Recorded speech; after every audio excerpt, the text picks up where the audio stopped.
Jim, always nice to see you. I know a lot of focus right now among you and the Ford team is on Ford Pro, commercial customers here. Take us through this rollout. Why is it so important? Well, Ford Pro is something we started about a year ago. We've been building it out. This is the first time small, medium-sized business, about 90% of all commercial customers, we're almost 50% share in this business, will get a full one-stop shop offer from Ford to allow them to finance their vehicle and their charging, having charging and energy management software and hardware for their new electric vehicles, telematics solution for them, and a full service, including remote service for the physical repair of the vehicle. We're going to offer that for Ford and also non-Ford customers, and it'll be the first time in the industry that anyone's ever done that. Why the decision to open it to non-Ford customers? Because so many of our fleets, look, we're 50% of the market. We're #1 brand in Europe as well. But still, our customers, some of their vehicles aren't Ford, but they still want telematic solutions. They still want financing products. They still want servicing. And we can do all of that. So we just want to make it easier for customers. So that's why we decided to make it not just Ford. Your ETransit electric vans, when do they start arriving to customers? Soon. We're just in the final production right now, preparation. We should be launching, very soon. We have over 10,000 orders already from a lot of different customers. I think we just got over 1,000 orders from Walmart. So the demand is very high. There's a lot of focus on Lightning and, of course, the Mustang Mach-E and how sold out we are. But actually, ETransit is strategically very important for the company because of our dominant position in commercial. A lot of Lightning customers are retail customers. Some are commercial, but an ETransit is going to be 100% commercial. So this is our, first foray into electric and digital vans. 10,000 orders. That's a significant amount of orders, Jim. Are you still taking orders for these vehicles? I know you closed down orders recently for the Maverick pickup truck. We're getting close. We had to close down reservations and orders for Lightning as well, not just Maverick.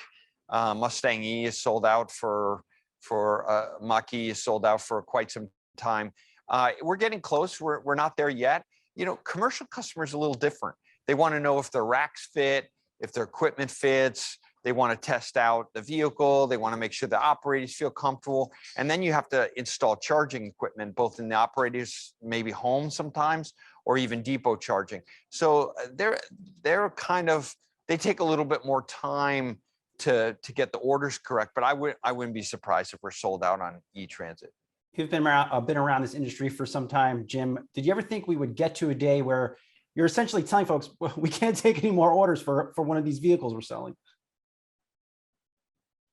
No, I never thought we'd be in that position. A lot of people said about Ford's strategy to get out of sedans. Why are you doing that? The Fusion's very popular, but they didn't see that we could invest it in Maverick and the Bronco Sport, the Lightning, the ETransit. These products are so exciting. But we have the chip crisis going on at the same time, probably the biggest supply shock I've seen in my career.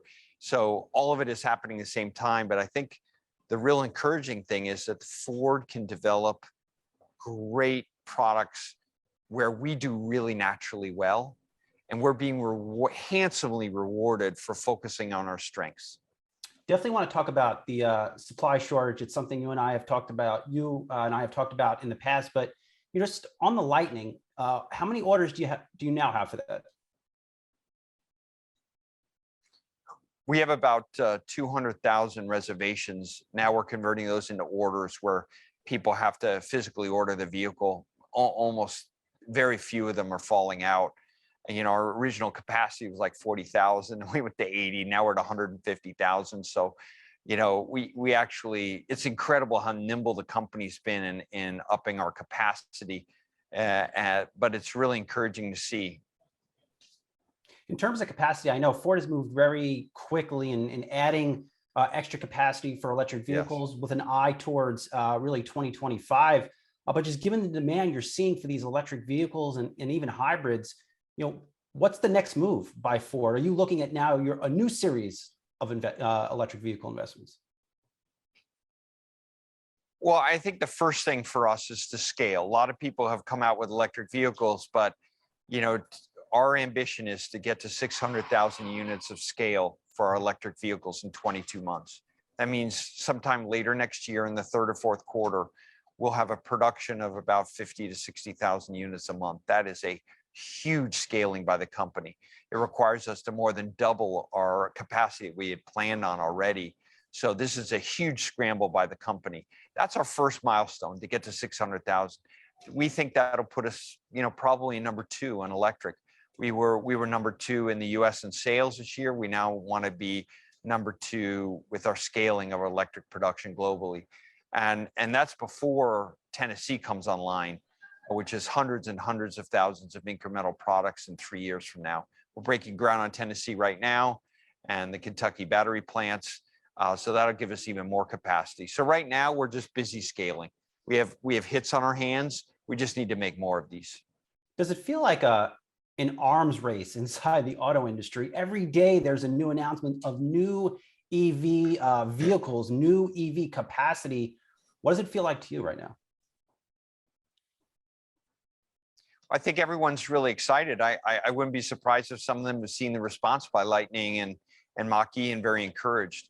But I wouldn't treat them all the same. I think what we found is sticking in our wheelbase on F-150, Mustang, Transit, and really executing very emotional products, even commercial vehicles, very emotional products, and giving them a lot of data capability and digital capability is work for us. I think we're scaling before a lot of competitors. Yes, a lot of people are investing. Yes, there are a lot of investments in manufacturing. What I'm encouraged is that in this first inning, our vehicles are sold out. And we're not going to generic small cars. We're really focusing on what we do well, which are those 3 vehicles. You're a competitive guy, Jim. You race cars. This is well known about you. I mean, who do you think is your biggest competitor in the EV market? That person where you sit in your office, wherever it might be, and say, hey, I really want to beat them, and I really want to beat them bad. Well, the companies that I think about that I admire because of their commitment and, frankly, the hard work they did to earn their reputation, companies like NIO and Tesla, they've been at this a long time. They engineer their vehicles differently. I'm most respectful of Tesla's profitability. They're now making more than $10,000 a vehicle in their second quarter earnings. But I think Ford has a real chance here. We're not going to be in the same segments as them. We're really doubling down on the customers and the segments we know really well. F-150 has been the best-selling vehicle in America for 40 years. And now we're electrifying it. We're just getting started. So I love those companies, but I think we have a wonderful opportunity at Ford, maybe one we haven't had since the Model T. The supply chain shock that you referenced, have you seen any alleviation in these pressures?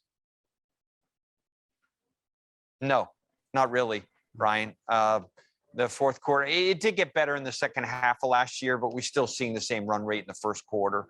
Semiconductors continue to be a constraint.